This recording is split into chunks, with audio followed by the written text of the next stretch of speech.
آج کے اجلاس میں استقبال کرتا ہوں اور امید کرتا ہوں کہ ہم نے جس طرح سے اپنے سفر کا آغاز کیا تھا وہ سفر بہت اچھے انداز میں ہم نے تمام کیا۔ پہلا ایک جو چیپٹر میں نے لیا ہے کہ الفاظ کی دنیا ہوتی ہے، الفاظ زندہ ہوتے ہیں، اس میں دھڑکن ہوتی ہے، اس کے اندر ٹھوس مادے کے جیسے ضرب کاری لگتی ہے انسان کے احساس کو، اس کا تخیل ہوتا ہے، اس کی عمارتیں ہوتی ہیں، اس میں بارودی حیثیت ہوتی ہے اور شفا آسا مرہم بھی ہوتا ہے۔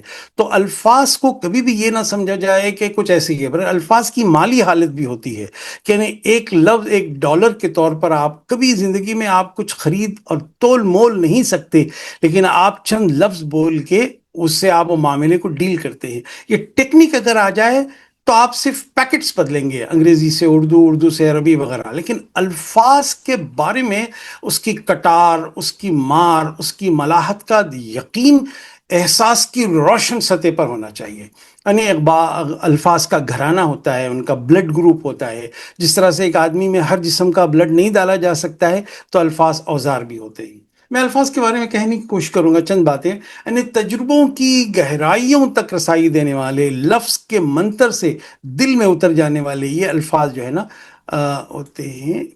اس لیے بہتر الفاظ سے بڑا کوئی منتر نہیں۔ تمام مذہبی کتابیں الفاظوں کا خوبصورت سنگم بھی ہے، رائٹ۔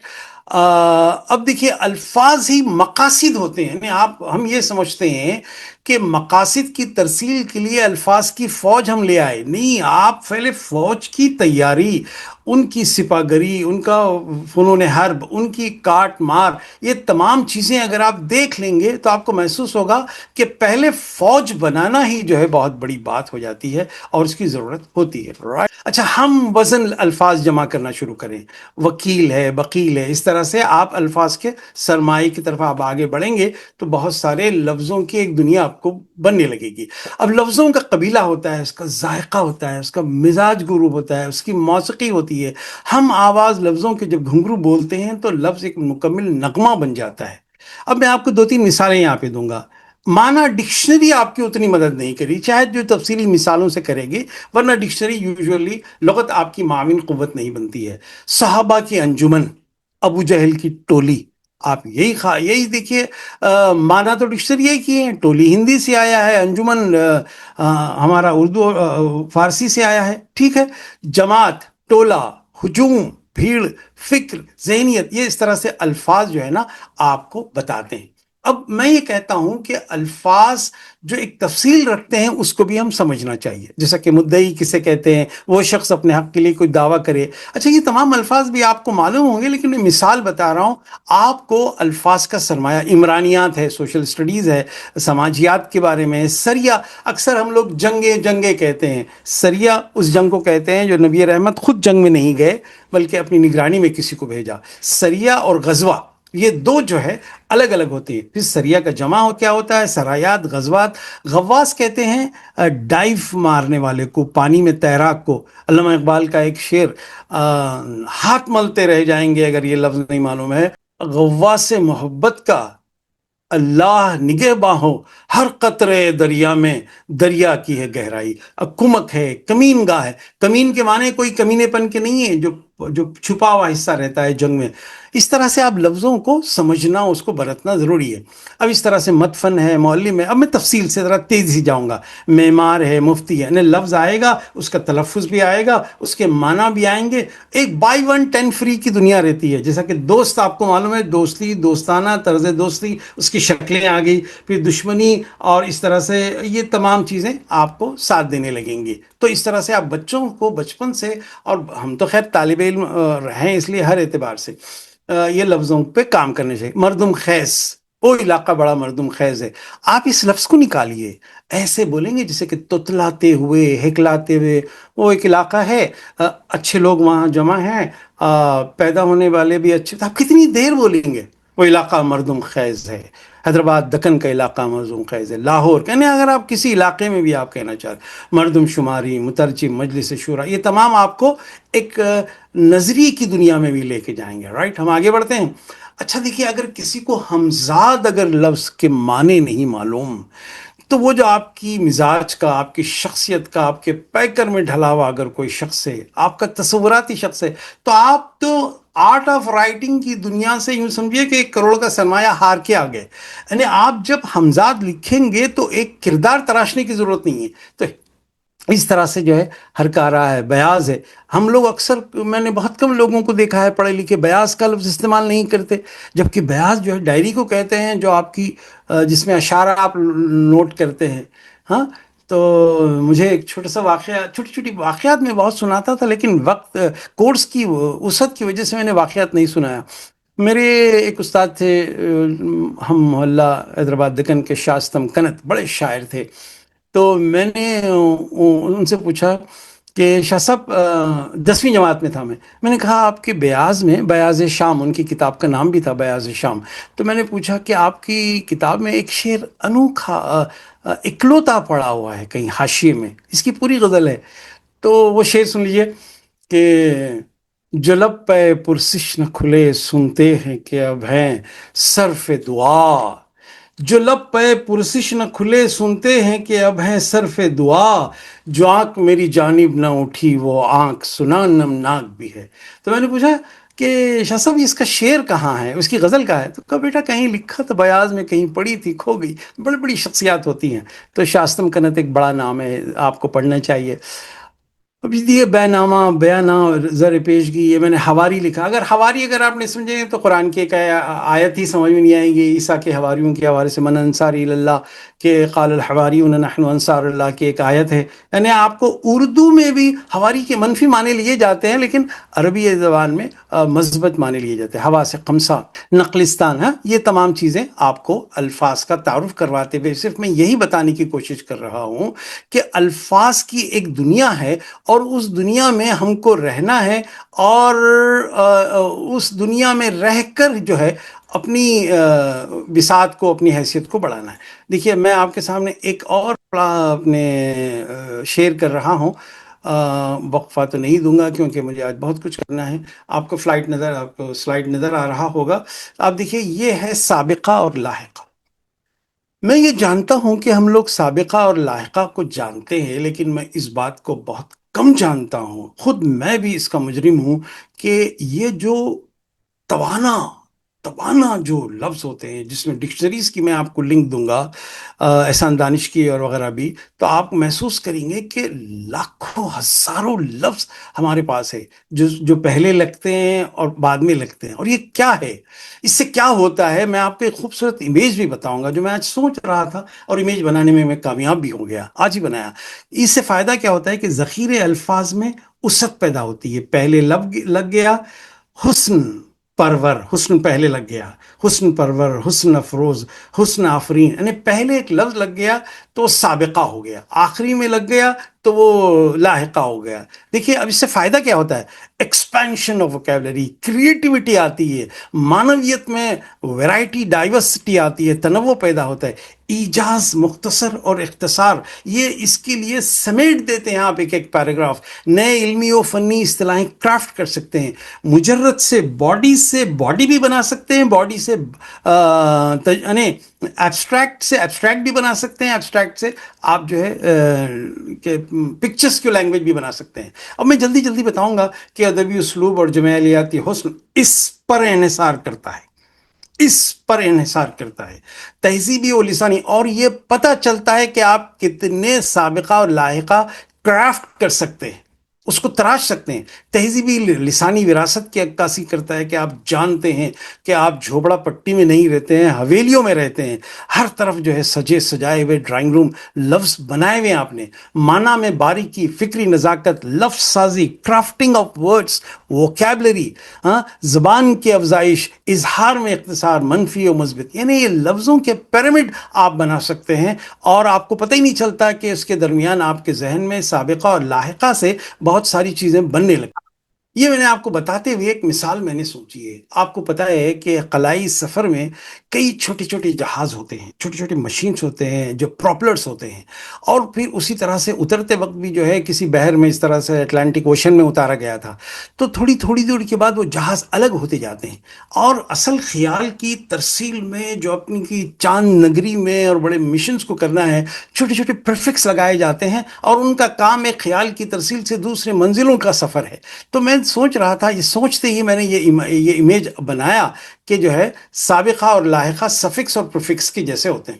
اچھا، ہوتا کیا ہے، یہ کئی لگتے ہیں، ایک جملے میں کئی سابقے اور لاحقہ لگتے ہیں، اور ایک ایک ٹوٹ کے گرتے رہتے ہیں، لیکن خیال کا سفر جاری رہتا ہے، متن کی اڑان جاری رہتی ہے، تخیل کی بلندیوں پہ ہم جاتے رہتے ہیں. لیکن اگر آپ کو پریفکس اور سفکس کا برتاؤ اور اس کی اہمیت ہی نہیں واقف ہے، تو نتیجتاً ایک ایسے محرومی ہے جو بلندی کی سفر نہیں جاتا، اور پھر لوگوں سے شکایتیں کرتا ہے کہ یہ جو ہے نا، میرے خیال کی ترسیل میں یہ لوگ معاون نہیں ہیں. ہاں، تو ہم دیکھ رہے تھے کہ لاحقہ اور سابقہ میں کہ لفظوں کی بنت میں اوپر مشینیں لگائی جاتی ہیں خیال کو ایک طرف عطا کرنے کے لیے. یہ میں نے آپ کے سامنے بات رکھ دی ہے. اب آئیے کچھ مثالیں رکھ دوں گا، اور آپ کے سامنے میں ڈکشنری بھی دے دوں گا، اور دسیوں بیسیوں صفحات میں آپ کو دوں گا، تاکہ آپ کو پتا چلے کہ کیسے اردو کا سرمایہ مالا مال ہے. جیسا کہ لا اگر ہم کہیں گے تو لا علاج، لا علاج، لا جواب وغیرہ وغیرہ، اس کے پھر معنی، اس کا تاثر دیکھیے. اسی طرح سے با اگر ہم لگا دیے تو با وقار، بامراد، موجودگی اور شائستگی کے معنی میں آتے ہیں. خوش اور رنگ کے تو سینکڑوں لفظ ہے. دیکھیے، خالی رنگ کے 30 یا 32 معنی ہماری ڈکشنری دیتے ہیں. ہمارے لفظوں، ہمارے نوجوانوں کو اظہار کے فن میں کیسی ذہنی لکنت آتی رہتی ہے. لیکن آپ دیکھیے، اردو تو بہت وسیع زبان ہے. خوش اخلاق، خوش گلو، خوش پیکر، خوش لباس، بہت ساری چیزیں. اس طرح سے یہ ہو گیا. میں سفکس میں صرف تعارف کروا رہا ہوں ایک ایک شیٹ میں. شناس اگر آپ رکھ دیں گے لاحقہ میں، قدر شناس، وظیفہ شناس، چہرہ شناس. پھر یہ سیکنڈ، فرسٹ اور سیکنڈ دو ہی کالم پڑھیے. زار، لالہ زار، گلزار، سبز زار، اور بہت سارے لفظ آپ کو ملیں گے. کم سے کم 200-250 لفظ آپ کو ملیں گے. میں ڈکشنریز اور لنکس وغیرہ بھی دوں گا. اور میرے اپنے، میں جو سیریز چلاتا ہوں اپنے گروپ میں، اس کے اندر بھی میں ہر دن ایک صفحہ بھی پوسٹ کرتا ہوں. تو عبرت آموز، سبق آموز وغیرہ وغیرہ. یعنی اب بات یہ ہے کہ آپ نے آنکھ میں اگر کوئی چیز آ جائے، چاہے جاگتی آنکھوں میں یا خوابیدہ آنکھوں میں یا تصورات میں، وہ تمام منظر ذہن کے اندر اتر جاتے ہیں. یہ راز کو سمجھنے کی ضرورت ہے. ہماری ذہنی توانائی، چاہے قوت حافظہ کا ہنر ہو یا آرٹ آف کریٹو رائٹنگ ہو یا کریٹو انڈیور ہو، اگر آپ نے حسن تصور سے دیکھ لیا، یا سامنے یا آنکھ بند کر کے، تو سمجھیے وہ ذہن کی روشن سطح پر جگہ بنا لیا. اچھا، میں کوئی فن کے بارے میں ضرور بتاؤں گا، تو آپ یہ مت سمجھیے کہ وہ فن کا ایک مجرد پیکر ہے. میں کہتا ہوں کہ فن کی ڈائنمکس کیا ہے، اس کے اندر کیسے تحرک پیدا ہوتا ہے. علامہ اقبال کی پوری شاعری، خصوصاً فارسی شاعری، تو پوری تھیٹرکس ہے. میرا ایک لیکچر ہے علامہ اقبال کی شاعری میں امیجری پر، میں آپ کو لنک بھی دوں گا. تو آپ ذرا دیکھیے گا اس میں کہ کیسے تھیٹر برپا ہوتی ہے. تھیٹر کا آرٹ کیا ہے جو آپ کو نثر میں، چاہے مذہبی نثر ہو یا علمی نثر ہو یا گھر میں تربیتوں کا معاملہ ہو، تجارت کا معاملہ ہو، کیسے تھیٹر کو، فن تمثیل کو بڑھتا جائے. اب آئیے، اگر تھیٹر پر یہ ہم بات کریں تو ڈرامے کی جو اقسام ہیں، اور یہ 4 مشہور اقسام ہیں. ٹھیک ہے.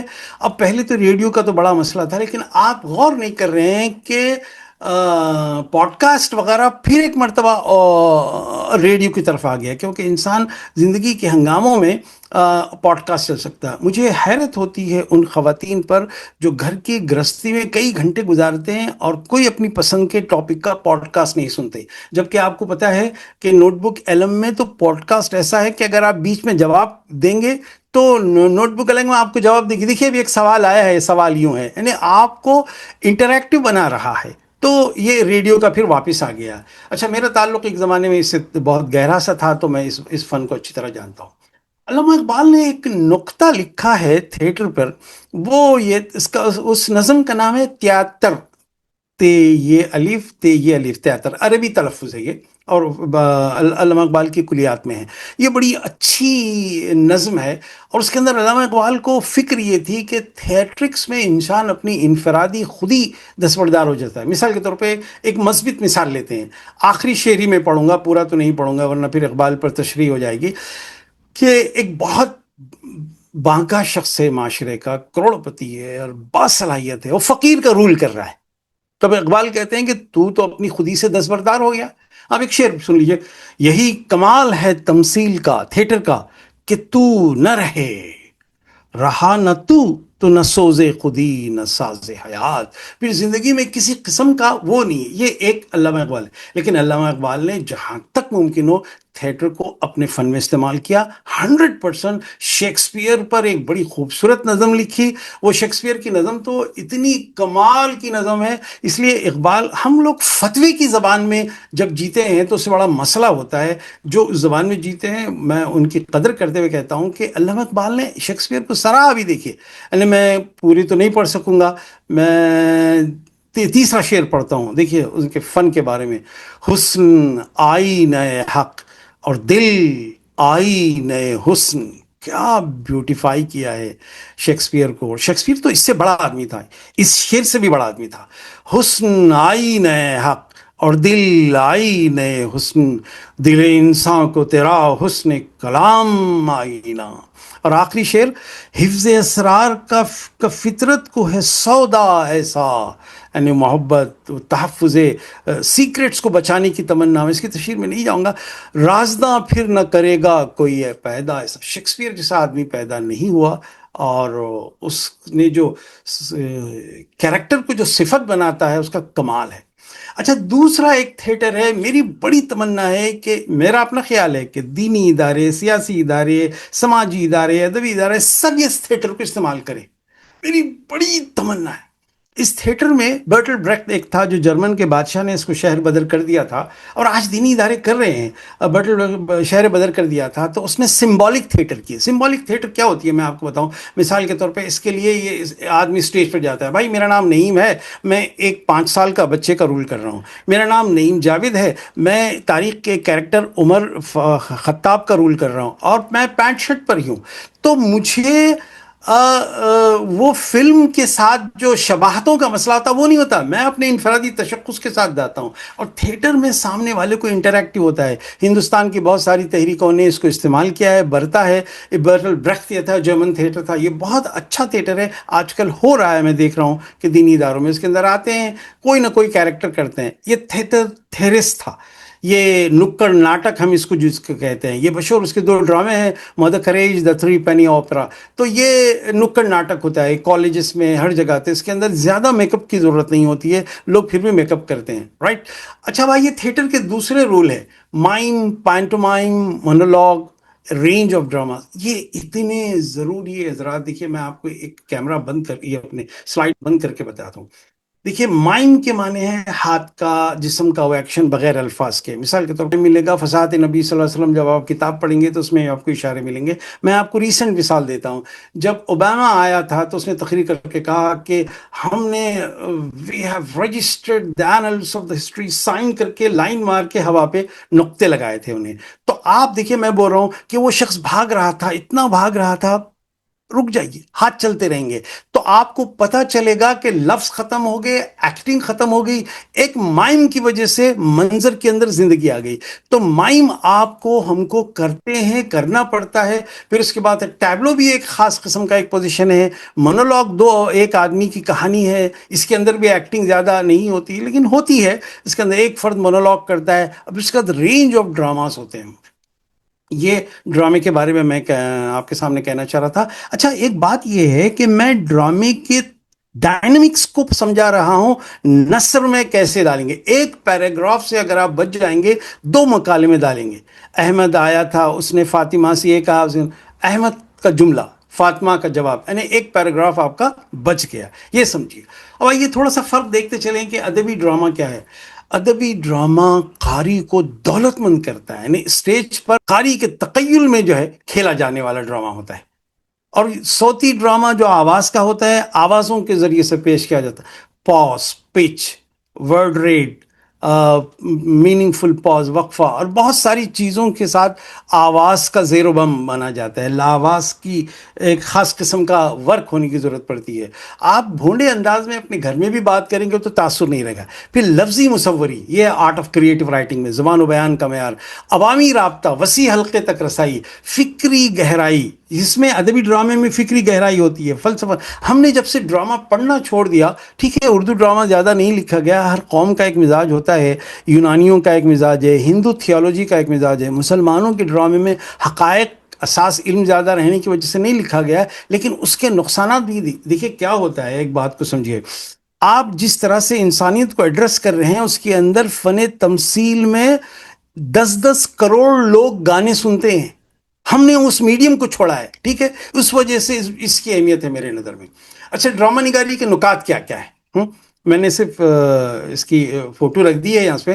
پلاٹ ہوتا ہے، کردار نگاری ہوتی ہے، مکالمہ نگاری ہے، تصادم ہوتا ہے، منظر نامہ، یعنی یہ اس کے عوامل ہیں. اچھا، ڈرامہ نگاری کے فنی نکات کو جب آپ دیکھیں گے ڈراماٹرجی میں، کہ جو اصول فن نگاری کے نکات کو دیکھیں گے تو آپ کو محسوس ہوگا کہ 10 نکات اہم ترین ہیں جو میں نے آپ کے سامنے رکھا ہے، کہ پلاٹ ہے، کیریکٹرائزیشن ہے، ڈائیلاگ ہے، کانفلکٹ ہے، سینیگرافی ہے، یہ تمام پیز امپریشن. اچھا، آپ چاہیں نہ چاہیں آپ کے خلاف یہ ٹولز بڑھتے جا رہے ہیں، ہم کو اس بات کو سمجھنے کی ضرورت ہے.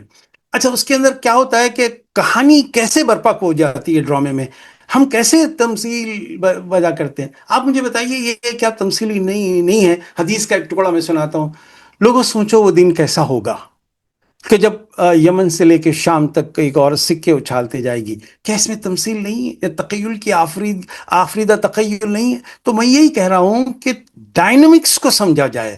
اگر آپ سبا معلقات کی، ادب عالیہ کی شاعری نہ سنتے نہ پڑھتے تو قرآن کی تحسین نہیں کر سکتے، اور بعد میں جو لکھا گیا وہ بھی نہیں کر سکتے. اس لیے ادب کو پڑھنا ضروری ہے. تو اس میں ایک چیز ہوتی ہے ساخت، اس کا اسٹرکچر، میں اس کی تفصیل میں نہیں جاؤں گا. پلاٹ تو کڑیوں سے کڑیوں کو لے کے چلتا ہے، جیسے کہ سانسوں کی دھڑکن، موسیقی کی آہٹ، پھر ایک سین، منظر نامہ. اچھا، لوگوں کو پتہ نہیں ہے ڈرامہ کیسے لکھا جاتا ہے، فلم کیسے لکھی جاتی ہے. میں آپ کو صرف مثال کے طور پہ بتاتا ہوں. جو لوگ لکھنا چاہتے ہیں ان کے لیے ہے، ایک کاپی لیں، آپ ایک صفحہ لیں، صفحے کے بیچ میں لائن ڈالیں، اور دوسرا ایک لائن منظر نامے کے لکھیں، دوسری جگہ خالی رکھیں. اب منظر نامہ 22 صفحے تک جا سکتا ہے، کرسی جمی ہوئی ہے، وہاں سے یوں ہے، کیمرہ 1 پہ ہے، کیمرہ 2 پہ ہے، آہٹ ہوتی ہے، ہوا چلتی ہے وغیرہ. آخری میں 10ویں صفحے پہ ایک ڈائلاگ آتا ہے.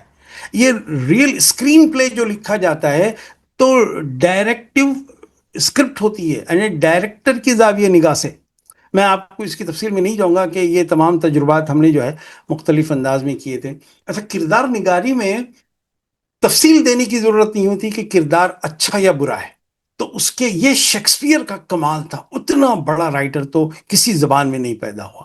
پھر تصادم بھی کیسے پیدا ہوا، نظر سے، خیال سے، آہٹ سے، لہجے سے، منظر سے. یہ تمام تصادم کی رفت اور پیس کیا ہے، کیسے اس کے اندر اکثر سینس، اور چاہے وہ تقریر کا منظر نامہ ہو، تحریر کا منظر نامہ ہو، یا کوئی ہو. میں نے تقریری مقابلوں میں بھی دیکھا ہے، اس کا جو پیس ہے وہ میچ نہیں ہوتا. دھڑام سے ایک جملہ آ جاتا ہے اور ٹوٹ کے بکھر جاتا ہے.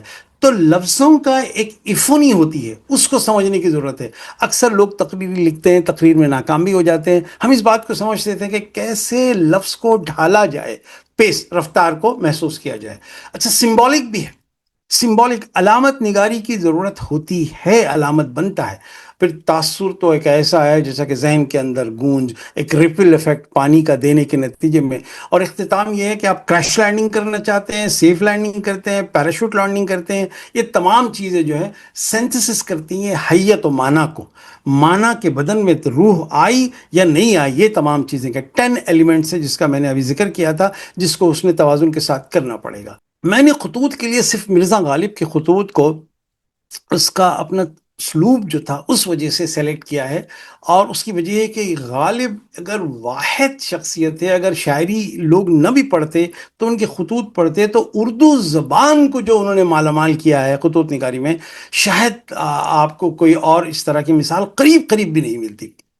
خطوط کئی طرح کے ہوتے ہیں، شخصی مراسلہ، عمومی جنرلائز لیٹر، کچھ لوگوں نے عمومی بھی لکھا ہے، بعض تحریکات نے خطوط نگاری سے بھی بڑا انقلاب لانے کی کوشش کی ہے، میں اس کی تفصیل میں نہیں جاؤں گا۔ کاروباری بھی ہوتے ہیں، درخواست بھی دی جاتی ہے، سرکاری خطوط۔ اب میں غالب کے دو خطوط پڑھنے کی کوشش کروں گا۔ غالب کے ایک خط کا اقتباس ہے، انہوں نے لکھا ہے کہ مرزا حاتم علی مہر کے نام خط لکھا ہے اور کہا کہ میں نے وہ انداز تحریر ایجاد کیا ہے، اف کتنی بڑی بات ہے، میں نے وہ انداز تحریر ایجاد کیا ہے کہ مراسلے کو مکالمہ بنا دیا ہے۔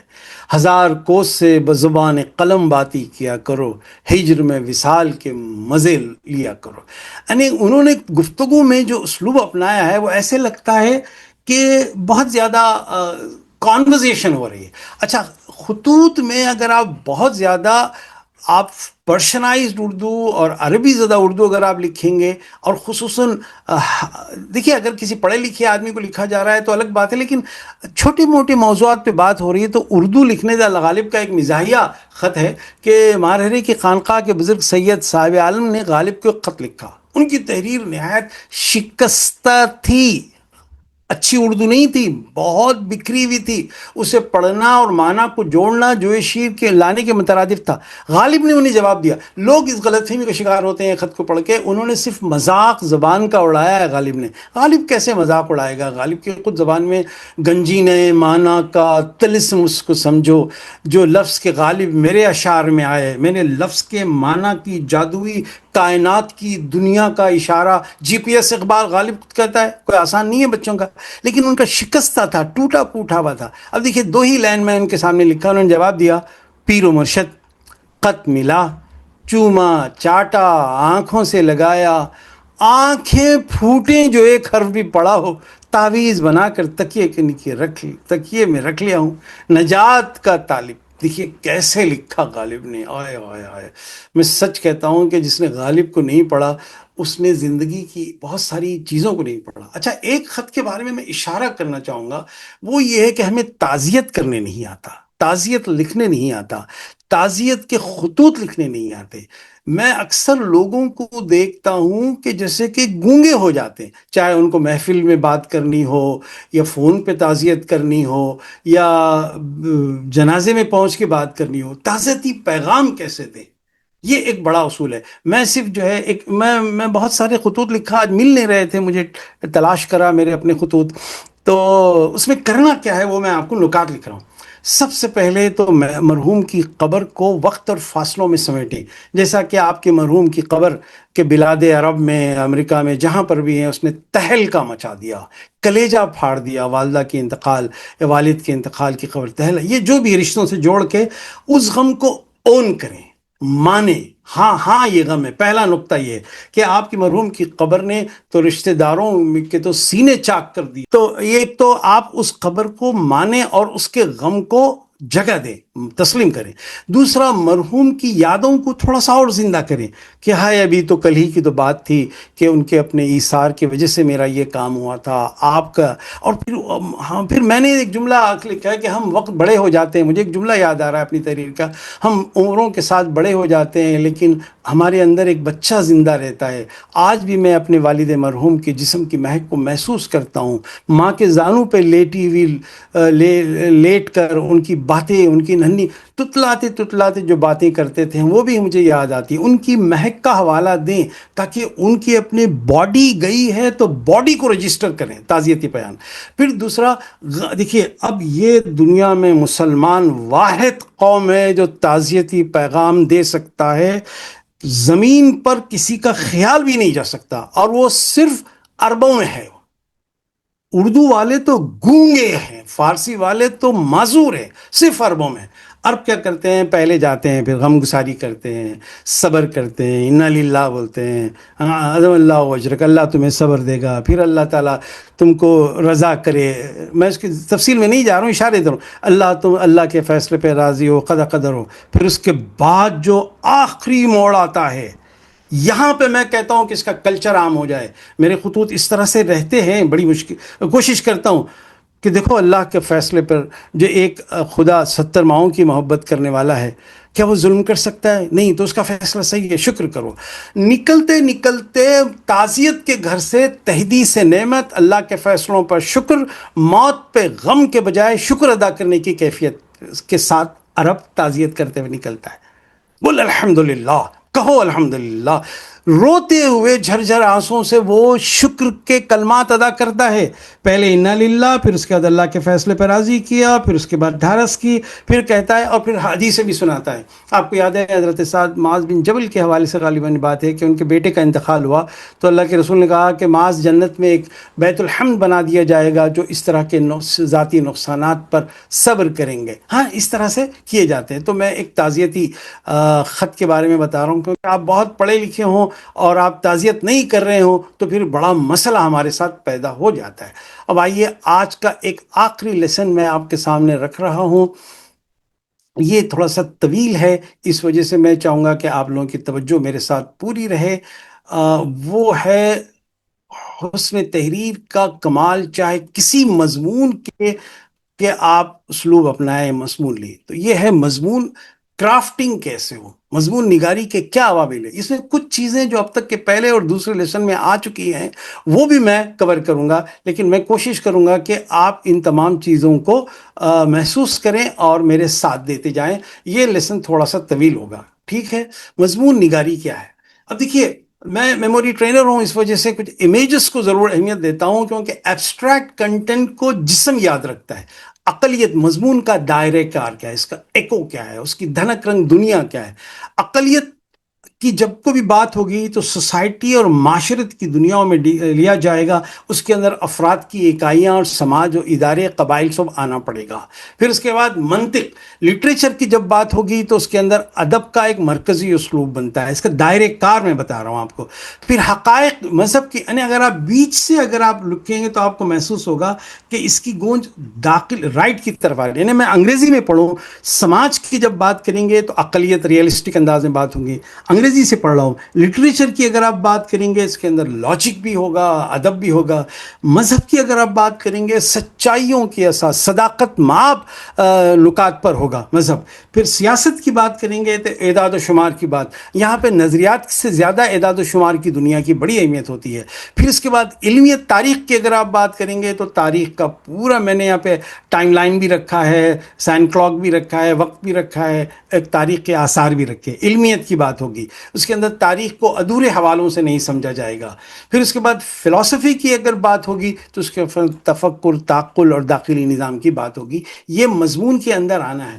اچھا، لوگ سمجھتے ہیں کہ طرز گویائی تھیٹرکس ہے، تقریر نگاری کا فن ہے۔ بالکل ہے، ہم وہ بھی سکھاتے ہیں، ہمارے پاس وہ بھی کورس ہے، آرٹ آف کمیونیکیشن ماسٹری کے ہمارے کورسز بھی ہیں۔ لیکن میں کہتا ہوں کہ کورس تو پرفارمنس کی بات ہے نا، وہ جملہ کیا تراشیں گے۔ تو مضمون کے اقسام کیا کیا ہے، تو مضمون کیسا ہوتا ہے؟ اس کے اندر نریشن آپ نے لکھا ہے تو دیکھ لیے کہ نریشن پورا آیا ہے نہیں۔ اس کے اندر ایکسپلینیٹری، توضیحی تشریح آیا ہے، اس کے اندر مائنڈ میپ آیا ہے، اس کے اندر سلسلے آئے ہیں، وضاحتیں آئی ہیں، آپ نے اس کو میگنیفائی کیا ہے، یہ وضاحتیں ضروری ہے۔ ترغیبی اور تحریکی ہے، اس کے اندر تحسین ہے، قدر افزائی ہے، شناسی ہے۔ اس لیے میں اکثر کہتا ہوں، آپ لوگوں کی فیڈ بیک سے مجھے پتہ چلتا ہے کہ یہ تمام چیزیں آپ کے ذہن کے اندر جگہ بنا رہی نہیں۔ پھر کہ آرگومنٹیٹیو، دلیل ہے، مدلل ہے، بحث و مباحثہ ہے، سامنے والے کو پوری طرح سے موقف دے کے بات کرنا ہے۔ پھر تجزیاتی ہے، انالیٹیکل ہے، اس کے بلندی، اس کا ترقع، اس کا زوال، اس کا نظام، اس کے ذہن کے اندر اترنے اور سمجھنے کے اسباب۔ پھر موازنہ اور توازن، یہ مضمون کے اقسام ہے۔ اچھا، پھر مضمون کی بنیاد کن چیزوں پہ ہوتی ہے؟ میں نے آپ نے کچھ چیزیں یہاں پہ رکھ دی ہیں، وہی اقلیت، منطق وغیرہ۔ اس کا پھر اچھوتا خیال بھی ایک دو تین چیزیں میرے پاس ہیں۔ اب دیکھیے، نواں آپ دیکھ لیجئے، اچھوتا خیال کے لیے میں نے کیا امیج رکھا ہے۔ خیال کے لیے تو آپ لیمپ رکھ دیں گے، ایک اس کو پر نکل آئے ہیں اس کے اندر۔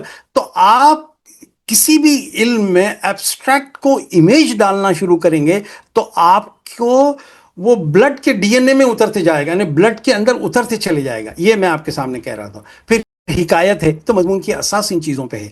اچھا، اب ایک چیز ہے، مجھ سے ناراض نہ ہو، کہ وہ ہے تکیہ کلام لوگ بے معنی کہتے جاتے ہیں اور ادیب کہتے ہیں. کل بھی میں نے آپ کے سیشن میں بات کی ہے تو سامنے والوں کے کان پھٹ جاتے ہیں, ذہن جو ہے ایک بارود اگلنے لگتا ہے. دیکھیے میں نے کچھ تکیہ کلام یہاں پہ لکھنے کی کوشش کی, ارے اللہ بھلا کرے, اللہ بھلا کرے. ہمارے ایک دوست ہے جو ہے سنا, جو ہے سنا.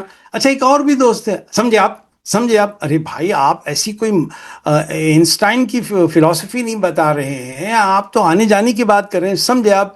اچھا بات اگر ہو رہی ہے دھا کرو یار. اچھا قسم بھی کھا لیتے ہو, اللہ باللہ, قسمیہ حلفیہ کہتے ہیں. میں عرب کے معاشرے کی نہیں اردو والوں کی بات کر رہا ہوں, ان کو بالکل اس طرح سے چیزوں سے بچنا چاہیے. دیکھیے صاحب, ارے دیکھ رہا ہوں میں, سن رہا ہوں آپ کی ٹوٹی پردو. دیکھیے صاحب یہ تکیہ کلام ہے سچ میں. او بھائی, ہاں جی جی جی جی جی جی جی, ذرا سانس تو لے. انٹرویو میں ٹیلی ویژن پہ میں دیکھ رہا ہوں تو یہ تمام چیزیں, اور لعنت بھی بھیجتے ہیں. لعنت ہے, ارے ہوا پہ لعنت, موسم پہ لعنت, خیال پہ لعنت, یہ تمام تکیہ کلام میں آتے ہیں. کل میں نے جو جملہ کہا تھا آج میں نے اس کو سیاہ رنگ دیا ہے, وہ کالا داغ ہمارے جملوں سے نکل جائیں. وہ یہ ہے کہ بریکٹ میں لکھا دیکھیے دوسری لائن میں کہ اس حوالے سے, اس حوالے سے, اس حوالے سے میرے کان پک جاتے ہیں. اس حوالے سے پڑھے لکھے لوگوں کو ٹیلی ویژنس پہ جب سنتا ہوں, ہاں میں نے کہا بھی ہے کہ ہمارے ٹیلی ویژنس پر اس سلسلے میں, اس موضوع پر, اس بابت, اور 30-40 لکھے جا سکتے ہیں, اس خیال کی توسیع پر, اسی تسلسل میں, اسی ضمن میں, اسی پس منظر میں, اس صورتحال میں, اس تناظر میں, اس یعنی آپ کو اور ہزاروں دے سکتا ہوں میں اس موضوع پر. میں نے بہت کچھ بن سکتے ہیں. یہ ٹاپک بارودی ہے, اس وجہ سے میں کہنا نہیں چاہوں گا کیونکہ لوگ اس کو نہیں سمجھتے ہیں. لوگ سمجھتے ہیں کہ اس نے تنقید کی ہے ہمارے ملک پر, زبان پر, لیکن اس کے بربادیاں بھی ہیں کہ لوگ گونگوں کی طرح بات کرتے ہیں. اب میں ٹاپک چینج کر رہا ہوں. اب خیال کو کیسے زنجیر, سلسلۃ الذہب بنایا جائے, سونے کی زنجیر بنا دیا جائے.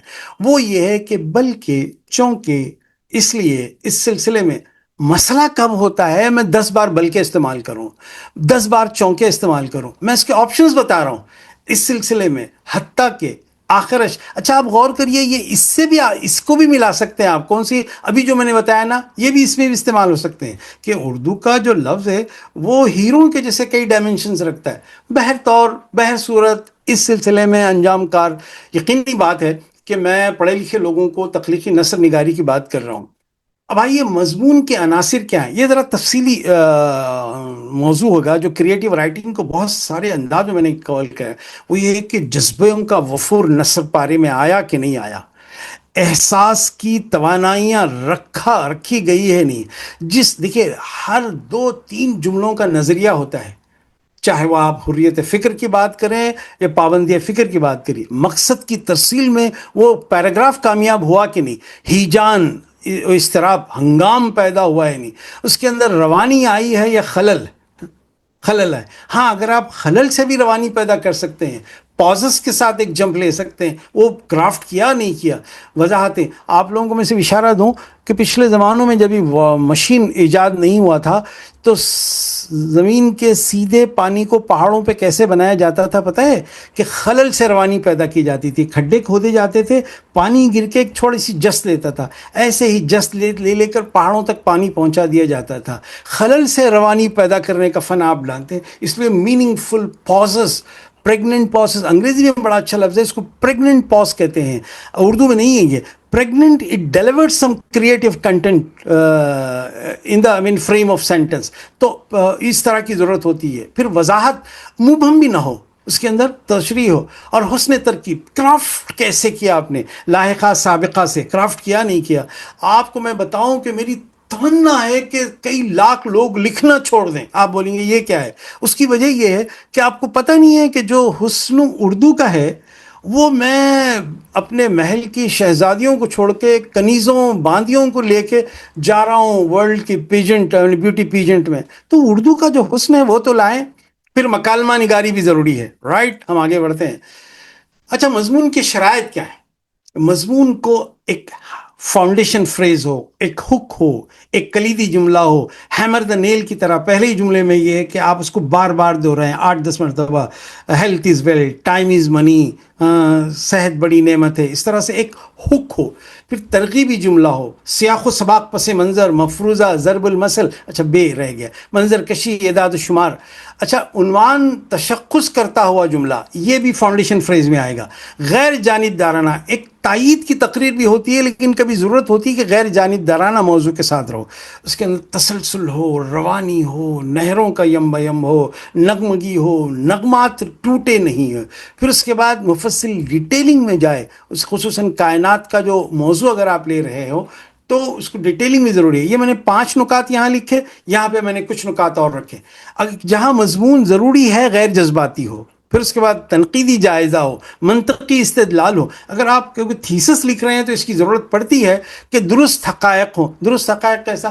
کل میں 8 بجے آیا، اس کی وجہ اگر آپ لکھیں 8:04 پر میں آپ کے پاس تھا، تو ڈیٹیلنگ کی وجہ سے اس کی اہمیت بڑھ جاتی ہے۔ سادہ زبان ہو، ندرت اسلوب ہو اور توازن کے ساتھ ہو، یعنی حاصل پر پر اثر اختتامیہ ہو، یعنی اختتامیہ آپ دیکھیے جیسے کہ 2 ہاتھوں سے تالی بجتی ہے، اس طرح سے ایک مکمل کلام جو ہے نکات کو مکمل کرتا ہے، اور مفروضہ نکات کا خلاصہ یا جواب ہو۔ اختتام، الغرض، کیسے اختتام کریں، یہ بھی جملے دیکھیے، یہ تکیہ کلام میں بھی آ سکتے ہیں، الغرض، پس، لہذا، نتیجتاً، مختصراً، یہ کہ کیسے آپ کنکلوڈ کریں، یہ جملے۔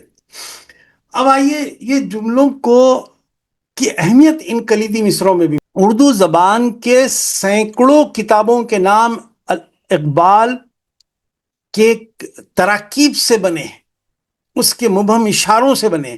اگر آپ چاہے فیض ہو یا کوئی ہو، اقبال غالب کی بنائی ہوئی کمائی کی زکوٰۃ کھاتے ہیں یہ لوگ۔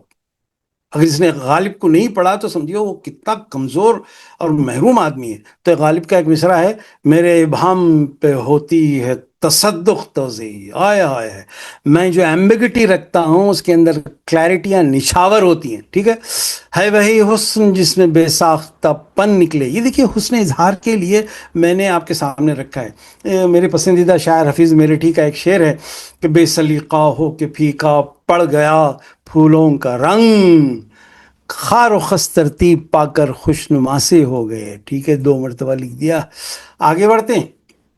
اب آئیے قرآن کا، آفاقی کتابوں کا، تاریخ کا سب سے بڑا ریٹرک ڈیفائس، تلمیحات میں زمان و مکان کی اکائیاں سمٹ جاتی ہیں۔ تلمیحات کو بنانا اور لکھنا چاہیے۔ طور سونا، طور سینا، جہاں پہ درخت میں ایک آگ ہے، پھر پہاڑ پہ ایک بجلیاں ہیں، پھر اس کے بعد بہت ساری چیزیں، پورے طور سینا آپ کے ذہن میں، آپ کے اتارنے میں کامیاب ہوئی نہیں، چاہے وہ طلسماتی ہو، جادوئی ہو یا مذہبی ہو۔ تلمیحات کی ایک آفاقی کائنات ہوتی ہے۔ نار نمرود جیسے آگ کے اندر ٹھنڈک، آگ کے اندر خوشبو، آگ کے اندر کا جو نرم و استعارہ ہے وہ آپ کو برتنا چاہیے اور اس کو محسوس کرنا چاہیے۔ اگر کوئی مقرر ہے اور اس کو نہیں بتا رہا ہے تو اس کا مطلب یہ ہے کہ اس نے تلمیحات کی آگ کو، روشنی کو، کیا ہے وہ، مجھے ایک مفسر قرآن کا ایک جملہ یاد آتا ہے، دیکھیے یہ حسن بیان ہے کہ نہیں اردو کا، کہ ربی ارنی، ربی ارنی، اللہ میں تجھے دیکھنا چاہتا ہوں کہ مجھے یارائے نظر دے کہ تجھے دیکھ سکوں۔ کیا کمال کا جملہ ہے۔ اور نار نمرود میں پھر وہ فرشتے آتے ہیں، آگ بجھاتے ہیں، مقامی لوگ تو آگ لگاتے ہیں۔ یہ تمام چیزیں تلمیحات ہیں۔ تلمیحات ہے کیا، جو میں نے آپ کے سامنے کہہ دیا ہے، لیکن تھوڑا سا وضاحت کا نوٹ، کسی خاص واقعے، مشہور قصے، معروف شخصیات، کسی زمانے یا علاقے کی طرف کسی ایسے خاص لفظ کے ذریعے اشارہ کرنا کہ اس کی مکمل تصویر ذہن میں آ جائے، اس کو تلمیح کہتے ہیں۔ جیسے جامع جم، محمود ایاز، شیخ چلی، حاتم۔ اچھا لوگ یہ سمجھ رہے ہیں کہ تلمیح کا کوئی کلاسکس اور بہت پرانے نہیں، آپ اپنے 10-20 سال کے واقعات کو بھی اگر آپ لکھیں گے تو وہ حوالہ آئے گا آپ کے کام میں، ریڈ ڈیوائس کے طور پہ آپ استعمال کر سکتے ہیں۔ میں پھر آگے دوسرا اشارہ دے رہا ہوں جو میں نے آپ کو تخلیقی نثر نگاری میں دیا ہے، میں آپ کچھ جملے آپ کے لیے رکھا ہوں کہ سراپا کیسے تراشیں منظروں کو، کہ بے جان حصوں میں کیسے زندگی ڈالیں۔ اب دیکھیں 2-3 جملے میں نے لکھا، بوڑھا برگد، کسی برگد کے پیڑ کی طرح بدن پر سوکھی شاخوں کی طرح رگیں اور جھکی ڈالیاں اور سوکھے پتے کی طرح زرد۔ اس نے کیا کیا، ایک انسان کو درخت اور درخت کو انسان اور انسان کو درخت کو ملا کر ایک امیج بنایا۔ اب دیکھیے، اڑتی ہوئی آواز، سہما ہوا لہجہ، بزرگانہ تبسم کی پھوار، کرخت آواز، ٹھاٹ باٹ، فربا، میں نے اس کی امیجز بھی بنائے ہیں، فربا بدن، فربا موٹا بدن، کوتا گردن چھوٹی گردن، ظاہری سجدت، بن ٹھن کر، چلبل پن، کھلنڈرا پن، کارچوبی، یعنی یہ تمام چیزیں کیا ہے؟ جزیات نگاری ہے کسی ایک پیکر کی۔ اگر آپ کے پاس لفظ نہیں ہے، اظہار کا فن نہیں ہے، تو آپ کے لیے بڑا مسئلہ ہے۔ اچھا، اردو اور ہندی کا ایک کلیدی فرق مجھے نظر آتا ہے۔ اردو تھوڑا سا عربی فارسی کی لفظی جمال سے ظاہری منظروں کو ثانوی حیثیت دیتی ہے، تخیلات کو بہت زیادہ اہمیت دیتی ہے۔ دیکھیے مثال کے طور پہ، حیدرآباد دکن کے ایک بہت بڑے مقرر گزرے ہیں، نواب بہادر اڈجنگ، ان کی آڈیوز بھی ہیں نیٹ پر، آپ سنیے۔ تو ان کی ایک تقریر کا آدھا جملہ میں نے یہاں پہ لکھا ہے: مجھے وہ نوجوان نہیں چاہیے جو کاخ و ایوان کے نقش و نگار بن کر نگاہ نظارہ باز کو خیرہ کر دے، بلکہ وہ نوجوان چاہیے جو بنیاد میں دب کر اپنی ذات و وجود پر استحکام کی ضمانت دے۔ یہ ہم نے بچپن میں ان کو پڑھا تھا، تو ہمارے پاس یاد ہے۔ اچھا، جتنی میں نے ابھی ایک پیج بتایا تھا، اب دیکھیے اس کی امیجز بنایا ہے۔ ہندی کا فرق میں آپ کو پہلے تاج محل سے بتاتا ہوں۔ ہندی والے ایسے لکھتے ہیں کہ جیسے کہ جھیل میں راج محل کی چھایا ایسے جھلمل اتری کہ آپ کو وہ جو عمارت ہے وہ سچی نظر آنے لگی۔ تو ان کے لطیف پیکر رہتے ہیں۔ ہندی بہت توانا، بہت اچھی زبان ہے، وہ ایک الگ دنیا ہے۔ تو مقاصد اصل ہوتے ہیں، زبان نہیں۔ اس لیے لوگ کیا کرتے ہیں، آپ کو وہ ملک کے ہیں مجھے اختلاف، آپ وہ زبان کے اختلاف، میں اس شہر کا ہوں مجھے اختلاف۔ میں اس موضوع پہ ایک تقریر کرنے والا ہوں کہ ہم اختلاف کیوں پالتے ہیں بھائی۔ تو مجھے ایک ابھی تجربہ ہوا ہے کہ اختلاف کی غایت پر ایک تقریر کروں۔ ہاں، تو دیکھیے وہ شخص بدن کی طرح ہے۔ اچھا، یہ جو پیکر جو نکلے ہوئے ہیں، گردن بالکل کوتا گردن، چلبل، تو اس طرح سے پیکر آپ بننے لگیں گے، عمارت کے نقش و نگار بن کر۔ یہ میں نے رائٹ کے اوپر کارنر میں جو لکھا، بہادر اعظم کی تقریر کو ایک امیج دینے کی کوشش کی، رائٹ؟ تو اس طرح سے آپ کا امیجری، یعنی ہر لفظ جو حواس کو متحرک کر دے، جو چشم تصور میں ایک دنیا آباد کر دے، جتنے حواس ہیں اس کو متاثر کریں گے، تو وہ ہے آپ کی امیجری۔ اچھا، اس میں بصری پیکر بھی ہوتے ہیں۔ بصری پیکر ایسے کہ آپ کی آنکھوں کے درمیان وہ منظر بڑھ جاتے ہیں۔ دیکھیے، ایک منظر میں نے لکھا ہے کلاسیکی اردو ادب کا، کہ گاؤں کی عبادت گاہ کی سب سے بڑی گھنٹی پر بچھائے ایک تتلی سو رہی تھی۔ دیکھیے کتنے بڑے آواز کا امکان، دل کے اندر ایک دھڑکن ہوگی کہ گھنٹی بجے گی اور خوش رنگ تتلی وہاں سے اڑان بھرے گی۔ یہ ہے امیجری۔ اچھا، اگر آپ مجھے اجازت دیں تو میں ایک کہانی سناؤں۔ میرے ایک دوست کی کہانی تھی۔ یوزولی میں کہانیاں تو بہت سناتا ہوں، لیکن میں آپ کو بتا رہا ہوں کہ کیسے اسلامی کہانیاں اور پازیٹیو کہانیاں ہو سکتی ہیں۔ اچھا، کہانی کا اصول یہی ہے کہ کہانیاں آپ سنیں گے نہیں، بلکہ اس کے کردار کو اپنے آس پاس محسوس کریں گے۔ کہانی بہت چھوٹی سی ہے، اور کہانی کا فن بھی آپ سمجھیں گے۔ میری بیگم نے میری ڈائری کا صفحہ پڑھا جس میں لکھا تھا کہ آج میں نے ایک حور جیسی شخصیت کا مہر ادا کر دیا اور وہ میرے نکاح میں شامل ہو گئی۔ پھر اس کے بعد میں ہر دن اس کے حسن و جمال کی باتیں اپنی ڈائری میں لکھتا تھا۔ کچھ دن گزرے، عدالت سے نوٹس آیا کہ میری بیوی مجھ سے خلا لینا چاہتی ہے۔ مجھے پتہ ہی نہیں چلا کہ بہت دنوں سے میری بیوی میرے پر توجہ بھی نہیں دے رہی تھی۔ میں اپنی زبان میں کہہ رہا ہوں، مرکزی خیال کو لے کر۔ تو پھر میں نے بیگم سے کہا کہ ایسا کیا ہوا کہ تم نے مجھ سے بات نہیں کی، بزرگوں کو شامل نہیں کیا، لیکن عدالت اور وکیل کا نوٹس دے دیا کہ تم مجھ سے خلا لینا چاہتی ہو۔ کئی دن گزرے، اس نے نہ مجھے سمجھایا نہ مجھے وضاحت کی۔ دوسرا نوٹس آیا عدالت کا۔ میں نے کہا کہ نہیں، مجھے بتایا جائے کہ تم مجھ سے خلا کیوں لینا چاہتی ہو، اس کے بعد ہی بات ہو سکتی ہے، ورنہ میں پھر عدالت میں تمہارا مقابلہ کروں گا۔ تو اس نے کہا کہ خاندان کے بزرگوں کو جمع کرو۔ سب جمع ہو گئے، کہانی ختم ہو رہی ہے۔ اپنی بیگم سے سب کے سامنے کہا کہ اس خاتون کو میں نے زندگی میں اتنی اہمیت دی ہے جتنا کوئی کہانی، طلسماتی کہانی کا کردار نہیں دے سکتا ہے۔ میں نے اس کے ساتھ کوئی زیادتی نہیں کی۔ تو بیگم نے کہا کہ ہاں، مجھے ایک تجربہ ہوا ہے، اس احساس کو بہت صدمہ پہنچا ہے کہ جو تم مجھ سے چاہتی ہو وہ یہ کہ تم نے نکاح کر لیا۔ تو اس نے کہا کہ اس کا کیا ثبوت؟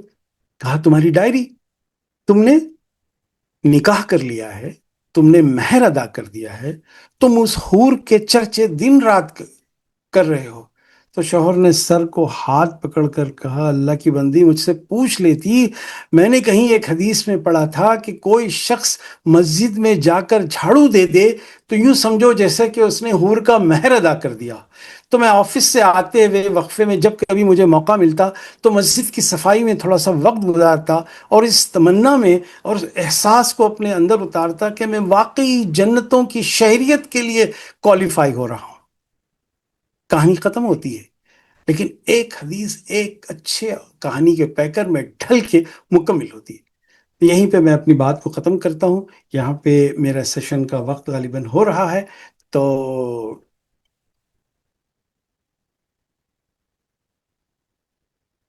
ایک اشارہ ہے میں دیتا چلوں، میں نے اشارہ تو دیا تھا، اور میری اس پر ایک تقریر بھی ہے کہ علامت نگاری کو کیسے انکارپوریٹ کریں، دیکھیں کیسے پیکر بنائیں۔ تو اقبال نے شاہین، عقاب کو، ہما، کرگس، گلیری، سب چیزوں کے علامت نگاری اتنی کی ہے کہ کئی سو علامہ اقبال کے پاس علامت نگاری کی ہے۔ اچھا لوگ یہ سمجھ، میں نے ایک اقبال پر اس موضوع پر بھی تقریر کی، اقبال کا تصور شاہین کی علامت نگاری پر، اس کا میں ایک چھوٹا سا اشارہ دوں کہ علامت کا تعارف، جستجو، تگودو، اور پھر اس کی اتمام کی کہانی ہے۔ جیسا کہ شاہین جو ہے جب آسمان کی طرف، بلندیوں کی طرف پروان بھرتا ہے، جب بادشاہ بلاتا ہے تو دست راست پر سیدھے ہاتھ پر اترتا ہے، وہ غلاموں پر شاہین نہیں اترتا ہے۔ اس طرح سے بندہ مومن بھی جب بلندیوں کی طرف پرواز کرتا ہے، جب خدا اس کو بلاتا ہے تو پھر زمین کی طرف واپس آتا ہے اپنے فرائض منصبی کے لیے۔ تو علامتیں آپ کے تمناؤں کو بدن دیتے ہیں۔ اسی طرح سے کرگس ہے، اس طرح سے اس کی اپنی حیثیت میں علامت نگاری بھی ہے کہ بڑا رائٹر اپنے آپاس کو علامت کرافٹ کرنا پڑتا ہے، اس کے بغیر آپ کو نہیں ہوتا۔ اچھا کمیونسٹوں پہ جیسا کہ میں نے کہا کہ ان کو میں نے بہت سیکھا، ان سے بہت پڑھا، بہت انجوائے کرتا ہوں، لیکن ان بیچاروں کے پاس درانتی، کدال، سلیب، بہادر، مزدور، یہی ہے۔ کمیونزم کے بارے میں کسی نے ہمیں بڑی اچھی بات بتائی تھی کہ مساوات، مساوات کی وہ ایسی بات کرتے ہیں کہ دو بڑا درخت اور چھوٹا درخت کو ایک ساتھ کاٹ کے برابر کر دیتے ہیں۔ اسلام چھوٹے کو پھیلنے کا بھی موقع دیتا ہے، بڑے کو اور پھیلنے کا موقع دیتا ہے۔ تو کمیونسٹوں کے پاس بھی سمبلز بہت ہیں، خصوصاً علی سردار جعفری کی اگر آپ کتابیں پڑھیں گے تو آپ کو بہت محسوس ہوگا کہ ایک نئی دنیا ہے ان کے پاس۔ اچھا پھر شاعری میں بھی جو ہے یہ علامت نگاری ہوتی ہے کہ قفس ہے، آشیاں ہیں، آسماں ہیں، یہ تمام علامتیں ایک بڑی دنیا کی طرف آپ کو لے کے جاتی ہیں۔ حضرات یہ موضوع تو میرا ایسا ہے کہ یہ موضوع ریٹرک ڈیوائسز پہ ایک بڑی کارگاہ ہے، ادب کا موضوع ہے۔ اگر آپ مجھے صرف ایک سلائیڈ دے دیں اور مجھے گھنٹوں دے دیں تو میں اس کے بارے میں بول سکتا ہوں، اور یہی اصل آرٹ ہے، یہ اصل فن ہے کہ اردو کے جتنے ریٹرک ڈیوائسز ہیں، جس کے اندر آپ سمجھیے کوئی جہاز ہے، کوئی راکٹ ہے، کوئی سرنگیں کھودنے والا ہے، کوئی دھماکے کرنے والا ہے، یہ تمام اردو کی صنعتیں ہیں جس کو آپ الگ سے پڑھیے۔ یقینی بات ہے کہ چند گھنٹوں میں پوری آفاق کی سیر تو نہیں ہو سکے گی۔ صنعت حسن تعلیل ہے، صنعت لف و نشر ہے، صنعت تضاد ہے، اور میں کئی چیزوں کا آپ کو بتا بھی دیا، صنعت تجنیس ہے، یہ تمام صنعتیں ہیں۔ اب مجھے اندازہ نہیں ہے کہ ناول نگاری کے بارے میں آپ کا جواب سے مجھے اطمینان نہیں ہوا، اس لیے میں آپ کو ختم کرتا ہوں۔ یہ دو سلائیڈ میں نے ودائی رکھے تھے اپنے لیے۔ میں نے عالمی مشاعروں میں، چاہے دبئی کے مشاعروں میں نظامت کی اور کویت وغیرہ میں بھی یہ برتتا ہوں۔ پروفیسر سحر انصاری کا شعر ہے کہ عجیب ہوتے ہیں آداب رخصت محفل، عجیب ہوتے ہیں آداب رخصت محفل، کہ اٹھ کے وہ بھی چلا جس کا گھر نہ تھا کوئی۔ یہ ہمارا ایوان بالکل ختم ہو رہا ہے، ہمارا سیشنز۔ اور علامہ اقبال کا بھی ایک شعر مجھے الوداع کہتے ہوئے یہ پڑھتا ہوں اور بہت ایک درد بھی محسوس ہوتا ہے، لیکن سچا بھی ہے کہ دیکھا بھی، دکھایا بھی، سنایا بھی، سنا بھی، دیکھا بھی، دکھایا بھی، سنایا بھی، سنا بھی، ہے دل کی تسلی نہ نظر میں، نہ خبر میں، نہ نظر میں، نہ انفارمیشن میں ہے، نہ ویژن میں ہے۔ اسی کے ساتھ ہمارا پروگرام اب ختم ہوتا ہے۔ آپ کے ساتھ میرا تعلق بن گیا ہے، آپ مجھ سے جب سے چاہے رابطہ کر سکتے ہیں۔ میں آپ کے تخلیقی سفر میں جتنا ممکن ہو آپ کا ساتھ دوں گا۔ خدا حافظ۔ ہمارا پروگرام یہاں تمام ہوتا ہے۔